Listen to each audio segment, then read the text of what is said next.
Hey, y'all. Sorry for the little hiccup there. Just been the New Year's hangover, getting everything together. I'm going to start practicing saying y'all because we're going to be 51st state pretty soon, right? I don't think we'll count on that happening. But what a bizarre year when we're starting out with a discussion of a very unusual president constantly mocking Canada, talking about annexing us, and a completely incompetent but thankfully outgoing prime minister who is, unfortunately, though, not in a strong position to deal with that right now. What is it, the old Chinese proverb of a curse and a blessing, wishing somebody lives in interesting times.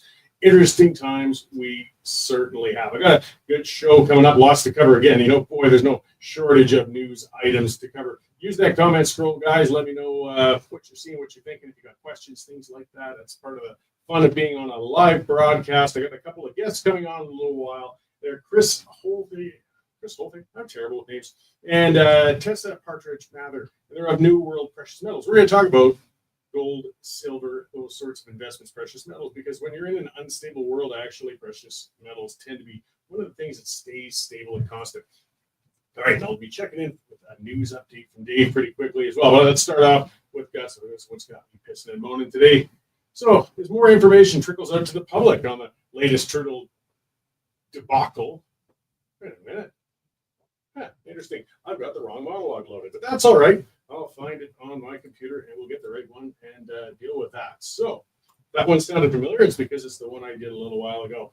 All right, we're getting into a new era, a new era of media here in the Western Standard, and throws my flow right off, but that's okay. I wrote this. Check my mic. Is everybody hearing me? Can I get a thumbs up from somebody? So, as I said, we have a few technical issues going on. I just need to know if people are listening before I start that monologue. So, any commenters, if you kindly let me know if you can hear me or not. It doesn't appear that you do. So, as soon as you guys hear me, we'll get going on this, and we'll see what we can do with it. But so I got no sound going on, or what? Well, I haven't had anybody commenting saying they do. Either way, let's try with the monologue. A new era of politics and media. Get back to that. Has begun, and it's going to blossom in 2025 while the last generation of politicians continue to cater to the communication platforms held by the last generation of media. Forward-thinking politicians have embraced new independent media outlets. In the USA, the established media is firmly Democrat. In Canada, the Laurentian media establishment is dedicated to the Liberal Party. Of course, in both nations, the establishment elites have been bypassed by conservative politicians. Now those politicians have solid leads and support. Why? They went to alternative media platforms. So shortly before the 2024 presidential election in the United States, we all remember Donald Trump sat down for a 3-hour interview with Joe Rogan. I mean, that's unprecedented. And that interview garnered well over 50 million views on YouTube and likely a similar number of downloads on Spotify. I mean, think about reaching a quarter of the American population in a long-form interview format. I mean, it would have been unimaginable, a dream for a politician only a few years ago. Trump upset the establishment and solidly won this presidency. And he did so despite legacy media outlets, not because of them. So, the alternative media contributed. I mean, that wasn't the thing necessarily got him winning, but it certainly was a part of it. Now in Canada, we have Pierre Poilievre. He appeared on Jordan Peterson's podcast for a 90-minute interview in the new year. The interview has gone viral, and the establishment, of course, is aghast. Oh, you should listen to Coin. Man, it's special. It was typically a slow media period. That interview garnered over 2 million views on YouTube and millions more on X. Poilievre reached a significant portion of Canadians in a short period at no cost to his party, aside from time. You can't buy advertising as effective as this, and the interview is galvanizing his path to the prime minister's chair. The days of little soundbite politics, they're over. Sure, every politician wants to pop out a memorable and quotable one-liner now and then, and they're going to keep trying. But citizens who they decide to vote for, they're going to expect more now. They know politicians can speak to them in a long-form format, and they're going to want them to use it. People they want to get to know who's vying for the job of governing, and they don't want them hiding from new media sources.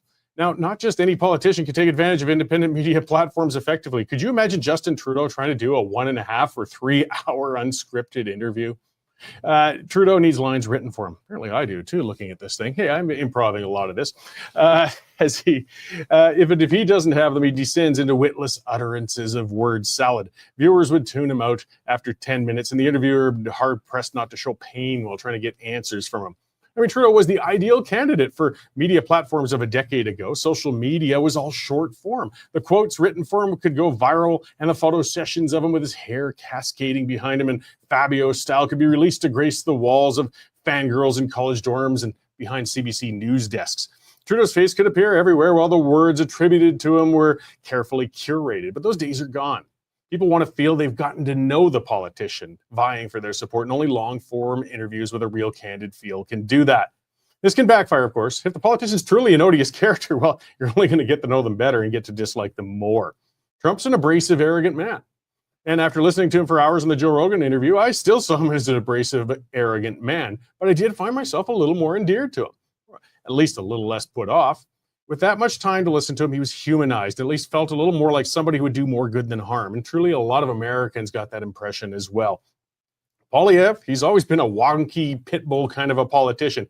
He's been effective in attack mode in the House of Commons, but hadn't established himself yet as a person with a plan to govern the country. Well, after listening to him on Peterson's show, nobody can claim he's hiding his plans, and he's pretty confident in his pursuit of them. He's smart, personable, and he's going to shake the establishment to the core for the better when he becomes prime minister. The impression that could never have been communicated to citizens in any other way than a long-form sit-down interview. Progressive politicians, they'll learn and embrace the world of independent media, but they've let themselves fall behind in that evolution as they clung to the sinking ship of legacy media. They're going to be climbing uphill when the CBC is defunded, and boy, I'm looking forward to it, and those legacy media subsidies are cut. North America, we're heading into a remarkable year with new leadership in both the United States and Canada. And the traditional gatekeepers of communication and information are dying, and we're all better for it. So let's bring on the age of independent media. And I promise you, we'll get better at our tech issues as we go ahead with it. Okay, well, that's what's got me to kick things off today. Let's talk about some more things and broader things. We got our news editor, Dave Naylor, in the studio here, and let's get an update on what else is happening in the world. We'll have. There we go. Hey, Dave. Hey, there I am. Happy New Year. Happy New Year to you. I even came back on my holiday a day early. Yeah, you masochistic man. You. Anyway, no comment. I thought you had your monologues all memorized. Well, pretty close. That's why I stumbled a bit. I mean, I'm going between my memory and what I've written and back and forth. It makes it worse. I almost could have been better just to blather that off the top of my head. But you did very well. Well, thanks. So where are you off to? The desert again? I am. Back into the desert. Middle of nowhere, set up your trailer? Quartzsite area, solar panel, generator, and Jane and I, if we don't kill each other, we'll bond and enjoy ourselves and relax. Be careful of the snakes, eh? Yeah, I don't mind the snakes like you do. Anyways, as you can imagine, the fallout continues from Mr. Trudeau's so-called resignation. You'll remember Tamara Leach and Kris Barber from the Freedom Convoy. They were interviewed by Fox last night, and that's leading off our website at the moment. And you can guess what they have to say about Mr. Trudeau and his farewell. Was it Springfield, Ohio? They were eating the cats, eating the dogs. Well, Vancouver's got them beat. They're eating the eagles. There can't be that much meat on one. Well, especially it was a young one too. But the cops went to the bridge there, as Lionsgate Bridge, and somebody had found an injured eagle, and they were preparing to eat it.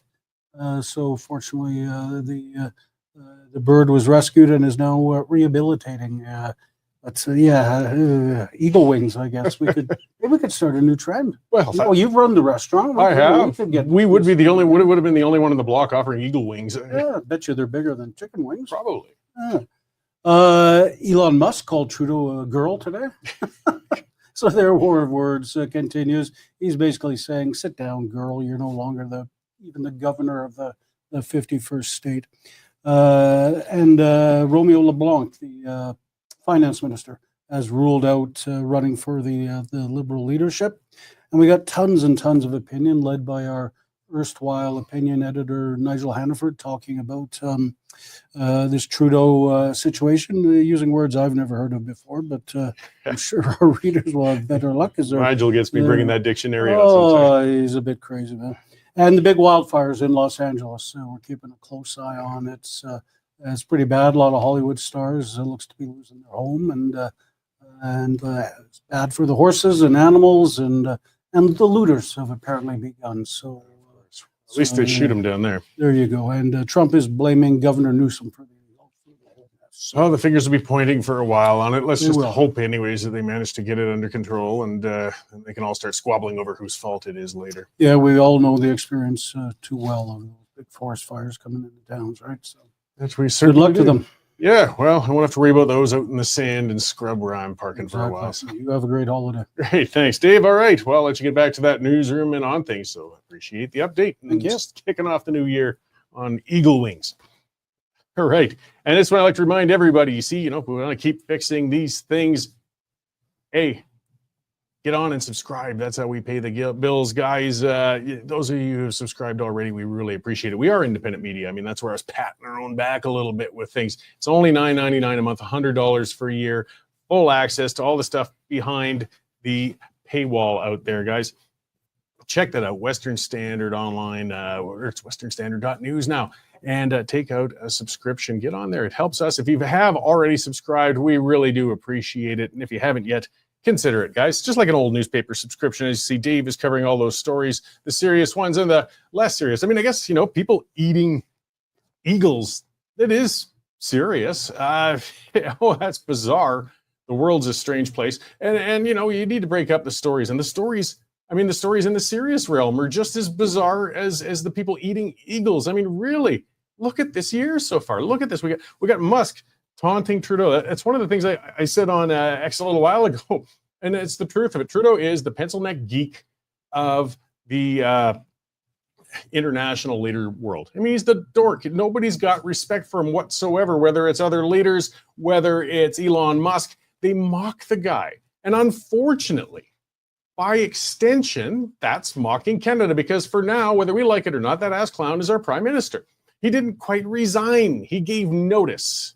So he's not out. So we still have to put up with this humiliation. We have to put up with these headaches. But again, the stories being serious and not serious. Dave didn't mention, but with Fox News, the American outlets picking us up and things like that, and going viral throughout X and all those independent media outlets. But those who might not have caught it, Elizabeth May got up there. Oh, yes, here's somebody really doing Canada proud. Elizabeth May was up talking about how this 51st state conversation, which is just getting so weird and bizarre. She's talking, well, no, we should just have Oregon and the West Coast and California join Canada and Washington. Like, as if things aren't messed up and weird and unreasonable enough as it is. We had good old Liz May weighing in on maybe how we should parse up North America for the sake of the country.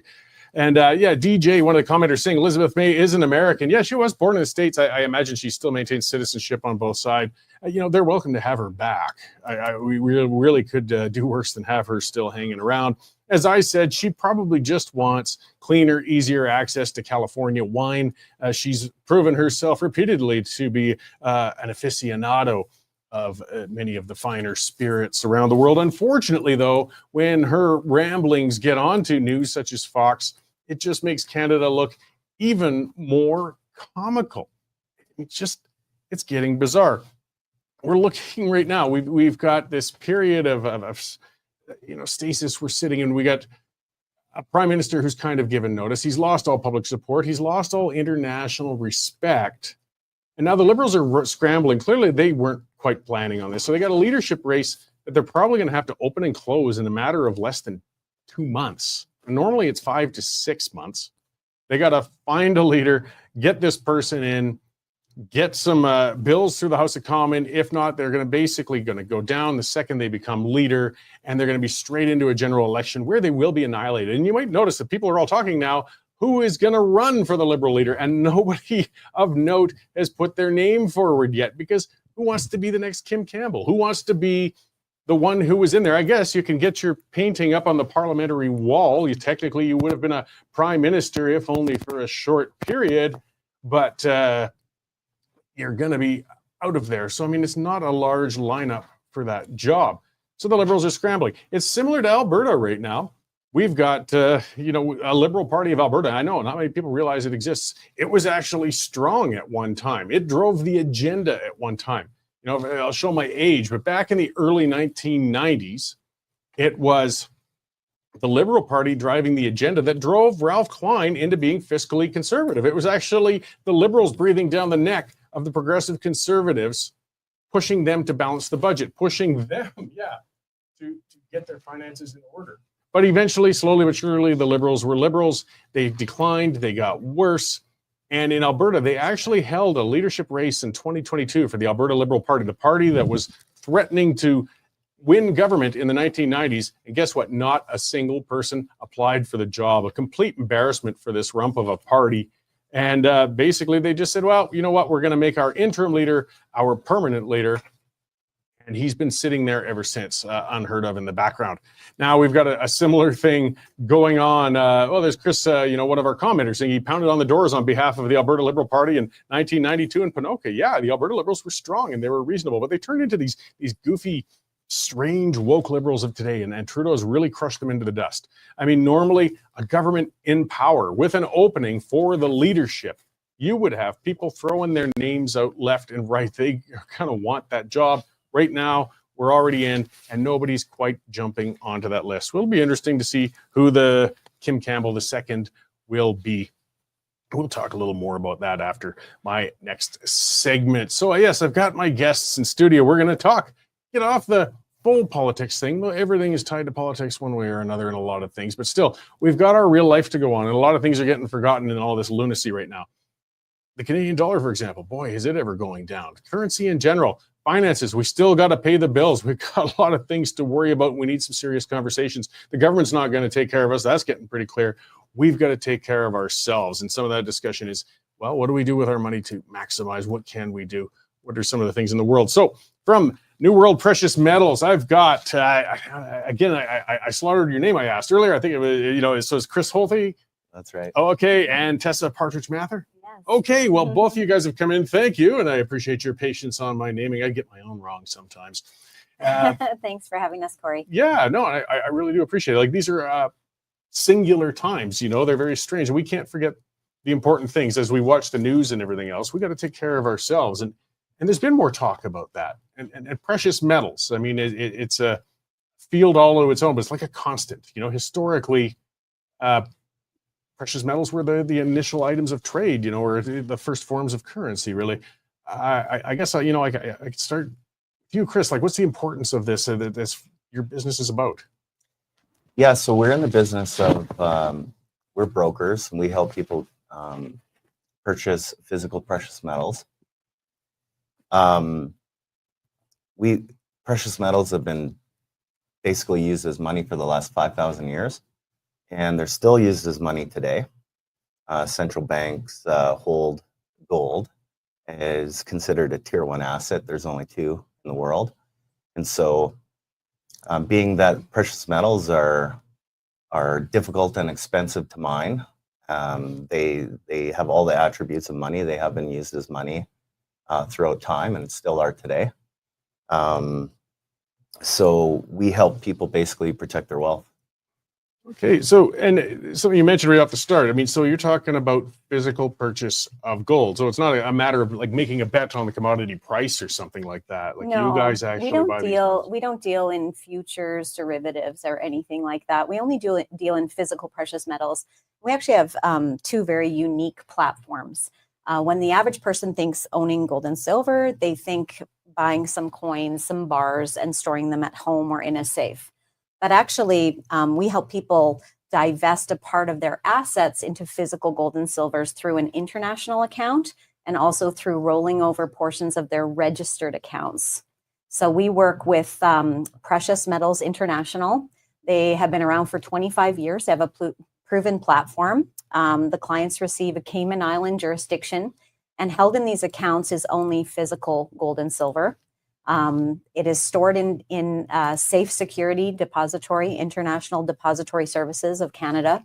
It's outside the banking system, so it has an international jurisdiction on this account. We also do corporate accounts, and the average citizen can basically have access to moving a portion of their wealth outside the banking system into an international jurisdiction, which is been very popular in the last few years.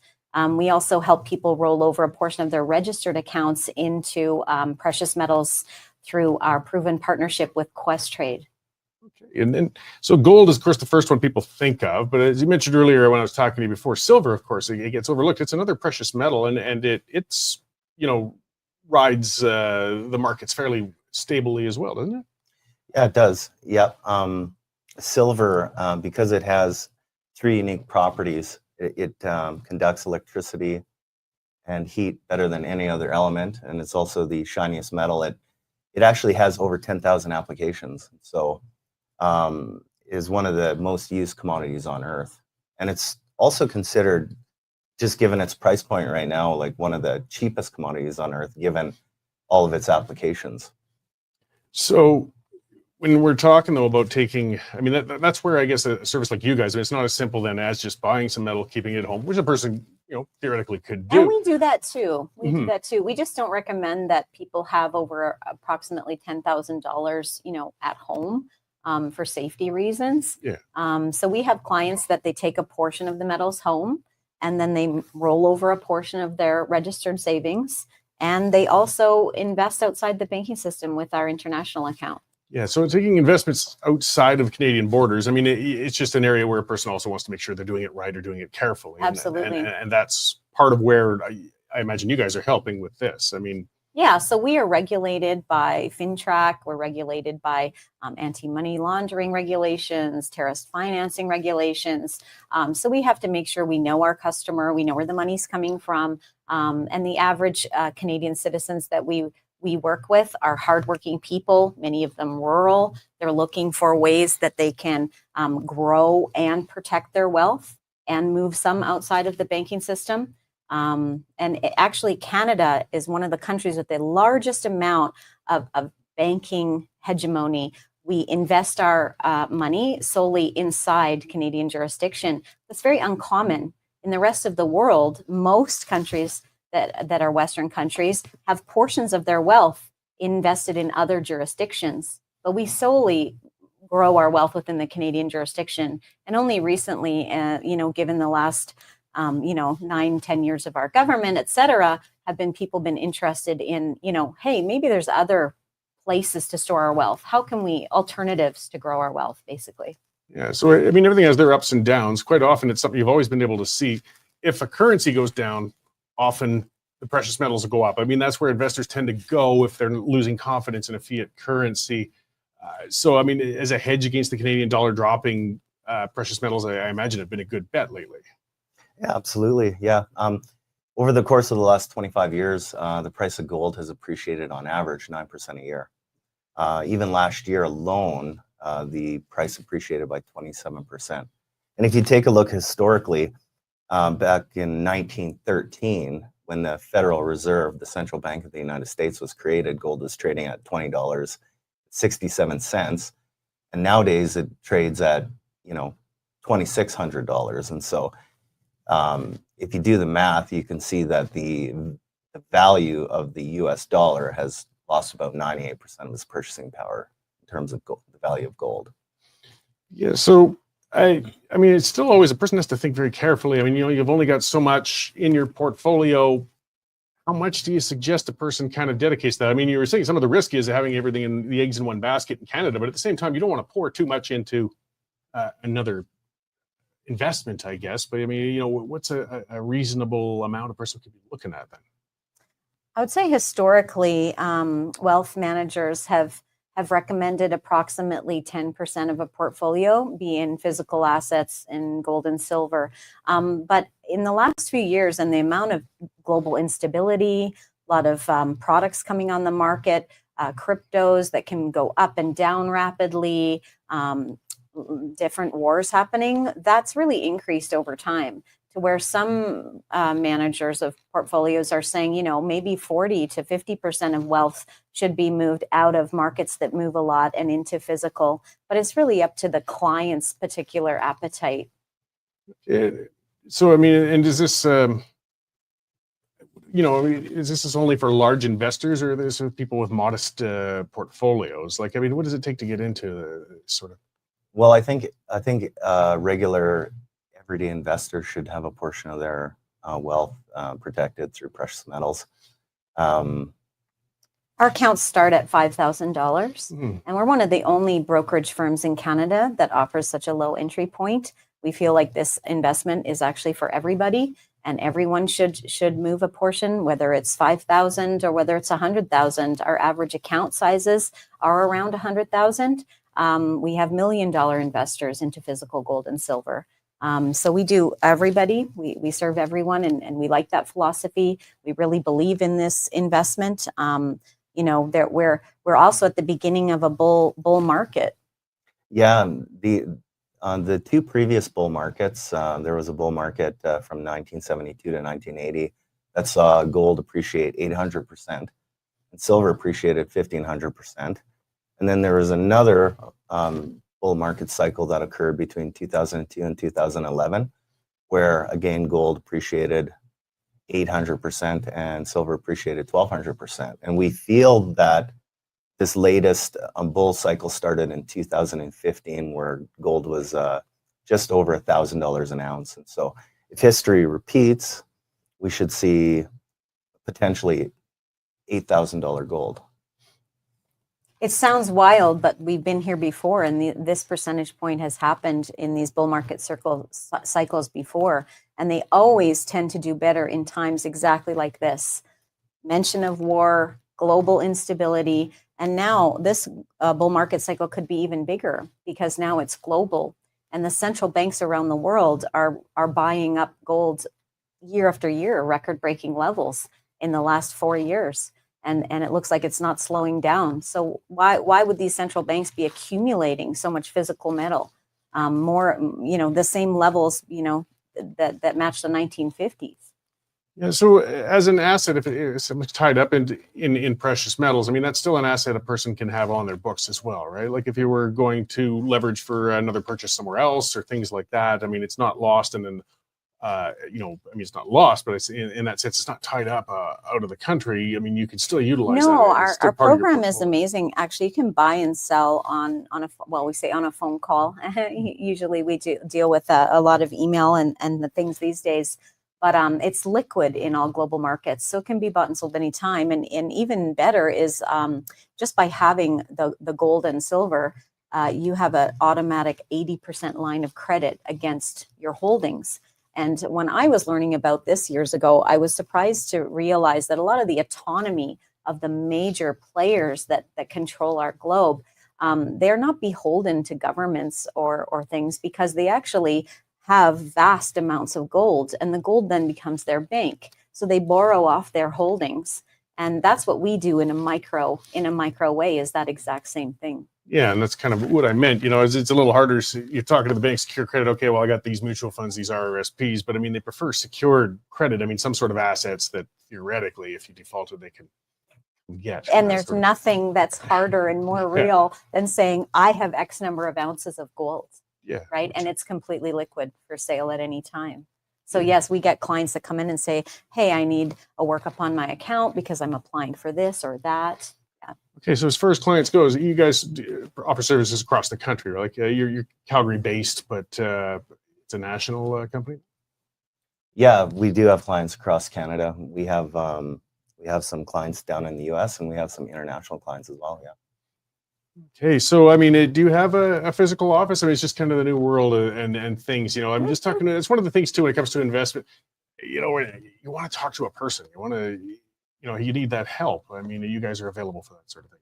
Yeah, you bet. Our office is, just on 17th Avenue here in Calgary, and we appreciate and love when people want to come visit us there. And also we have a broker team where they work from all over the place. So we deal with online presentations, in-person presentations, whatever people's comfort level is. Yeah, and that's just what I mean. Is, a person can go out. I guess you could find somewhere and actually just buy some gold if you want it, but it's not really a planned investment or portfolio or means to hold it. But at the same time, if you got a service, I don't want to phone and say, yeah, we'll put you through to the call center of somebody on the other side of the planet who's giving you chat GPT. Yeah, no, actually, I think that's where we excel is, the feedback we've had from our clients and customers is very personalized service. Education is the main thing, and going above and beyond to make sure people are happy with their portfolios and how much silver, how much gold they have, and yeah. Great. Well, personalized. and the time goes fast. There's a lot to cover on it. I understand that, and I know, but I mean, that's the thing. Is it people want to ask more questions? They want to follow up. They want to diversify their portfolio. And I think with looking at things these days, something as solid as a precious metal is a way to go. As you said, it's withstood for thousands of years. Where do they find you guys? What can they do? For sure. Well, people can email us. My email address is kris@newworldpm.com, or people can give us a call. Our office number is 1-888-342-0190. Okay, so on newworldpm.com, so newworldpreciousmetals.com. I mean, that's the way of it now too. People don't even type that off and just search out New World Precious Metals. They're going to find you You guys. betcha. Yep. All right, before I let you go, anything else you'd like to add?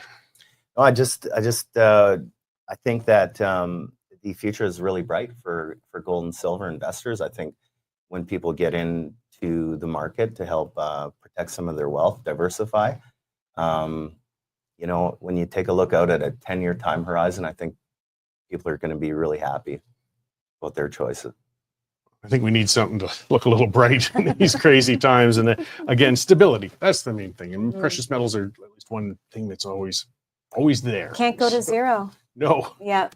All right. Well, thank you very much for coming in today, Thank you for guys. having And us. Yeah. I'm certain we'll be talking again. Thank you so much, Cory. Appreciate it. All right. So that was Kris and Tessa from New World Precious Metals. Look it up, guys, if you're looking to, again, diversify those things. I mean, we're in some crazy times. The dollar has been drooping. We've got instability, if you certainly want to talk about that. We don't have to worry about the tanks rolling north across the border from the United States, but one of those scary things, we've got to talk a little bit more about this with what we got going on with incoming President Trump.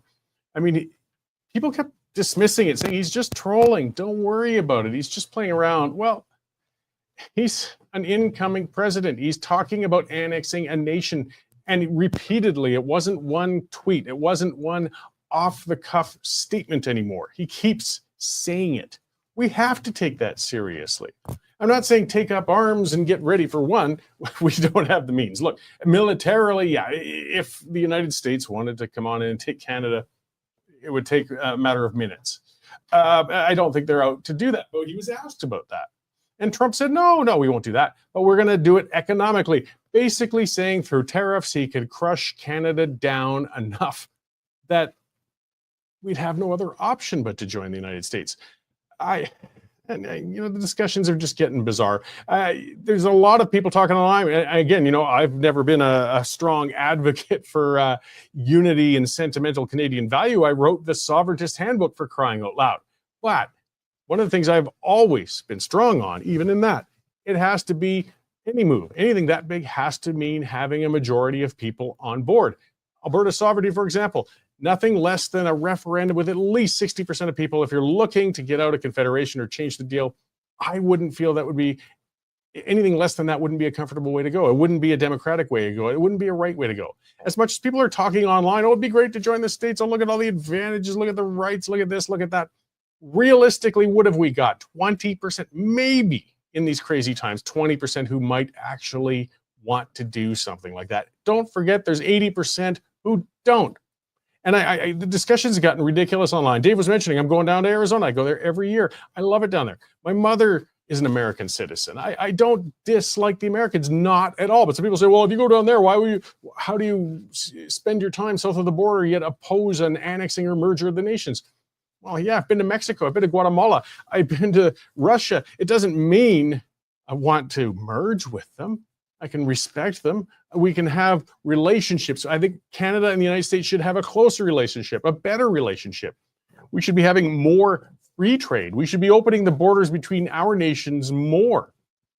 But this sort of talk is going to make us introverted. This sort of talk destabilizes the Canadian economy. It makes us, think of if he really does want to bring in those tariffs that hard, it's going to hurt us all. We've got to take this seriously.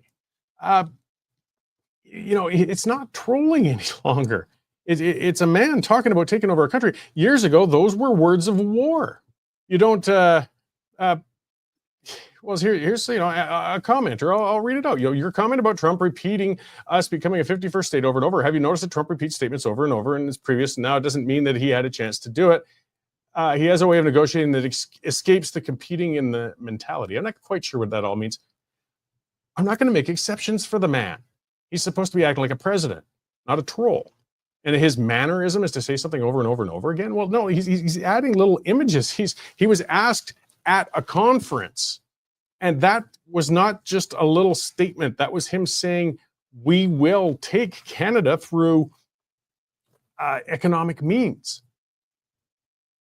I'm tired of people saying, well, he's just kidding. No, until he says he's just kidding, we've got to take it seriously.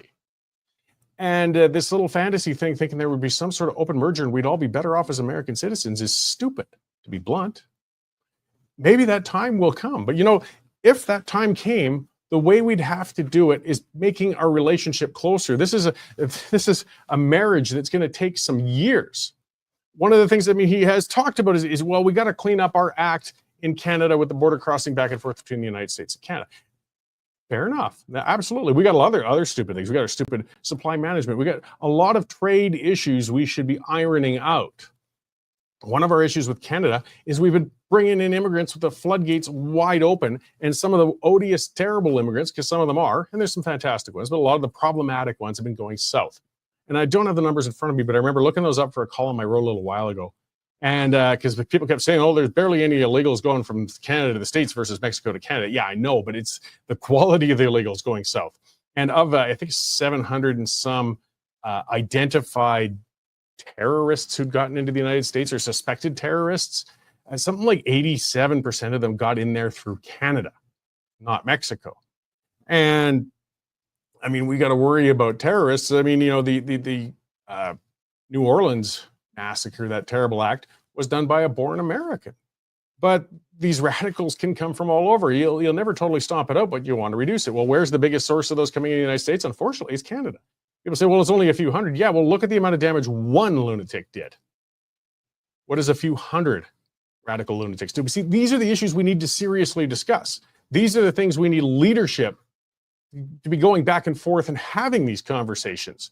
But it's hard to have that, again, when we've got a lame duck prime minister who nobody takes seriously, and a president who's insistent on constantly poking at him, Elon Musk. I laughed at first, and I still kind of laugh at the poking. I'm an online, rough player on X and everything, but there's serious ramifications to this thing and what's going on. We got to get serious with these things. We do need to sit down.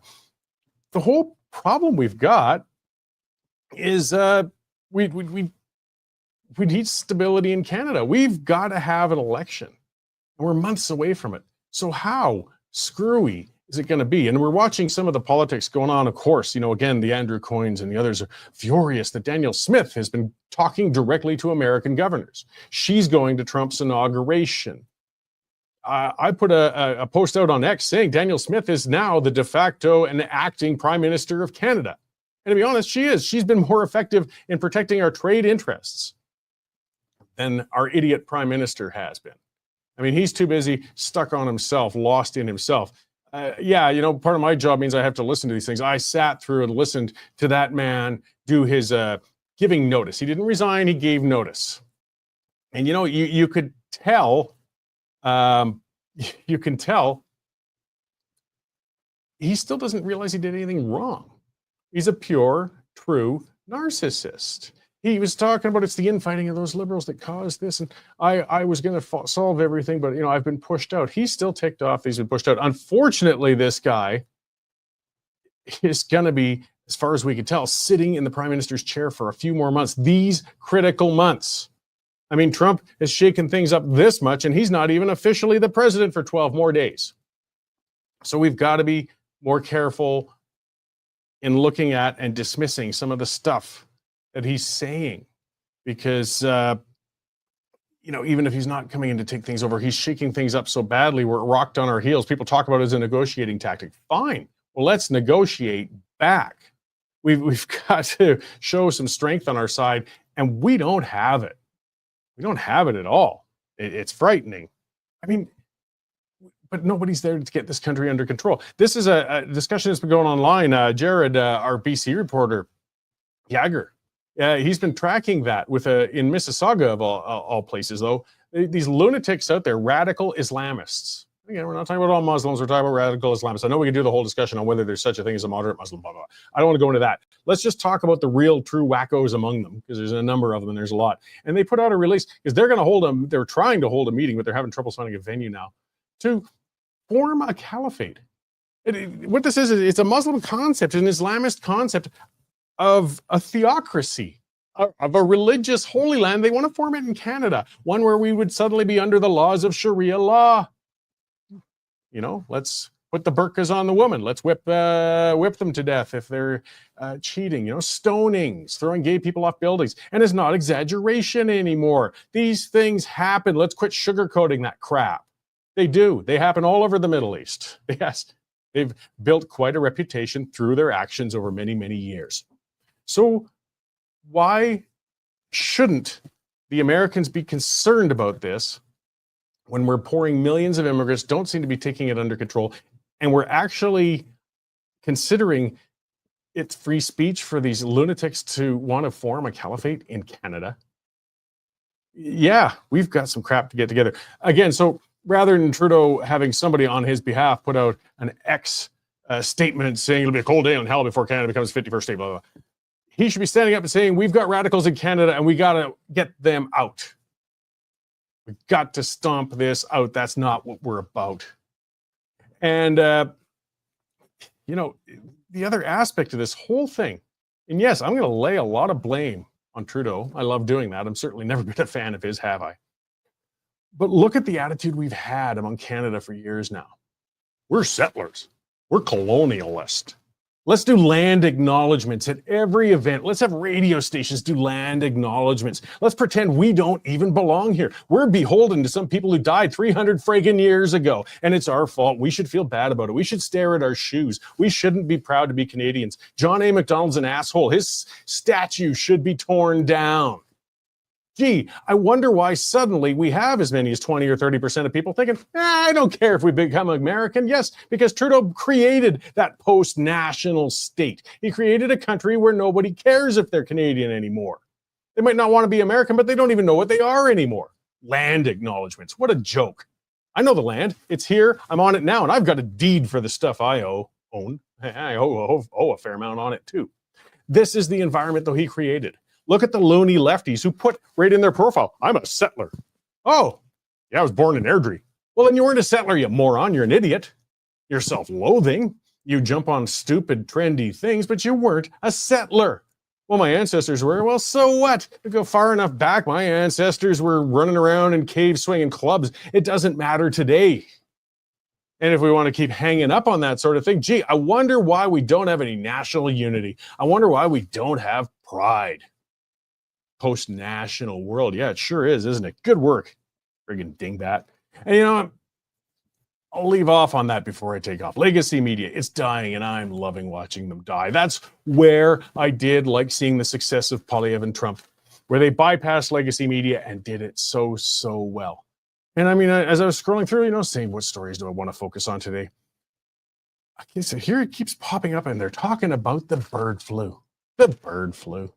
This is the big issue of the day. The bird flu. They're so desperate for another pandemic. They like pandemics. They like authoritarianism. They want everybody to be afraid. They want some sort of existential threat they can protect us all from. They want something to get everybody cowering and hiding so the government can come in and control things again. Why? This bird flu thing. They've been trying to pump this crap for years. Ever since COVID's gone, they've been trying one thing after another. Whatever happened to monkeypox? Weren't we all supposed to get that too? What else is going on out there? Cut it out, you jerks. God, we got enough stuff to deal with without you guys trying to come up with more hysteric pandemics. I know you loved that time. It made you feel self-important. Look at me. I lived through my World War II sort of time like my grandparents did because I lived through the great COVID pandemic. Oh my God, I survived a virus that 99.99% of the world survived as well. Good work. I'm pretty proud of you for that. If you're one of those ass clowns who's still wearing a mask, seek mental help. All right, that's enough ranting, raving, pissing, and moaning coming out of me, guys. I am going to be taking off for a couple of weeks, heading on down south. The pipeline's still going to be on. More shows are going to be going on. The Western Standard is on there. Be sure to subscribe to these things. It's how we keep rolling. It is the future. I appreciate you tuning in today, guys. And I'll see you again in a couple of weeks. Keep watching things. There's going to be other stuff coming out in the meantime. And let's just try and stay sane. We can vent. We can go off now and then. But in the end, we'll all figure it out somehow. We still managed to pull through it. So have a good one. Happy New Year. And I'll see you in a couple of weeks.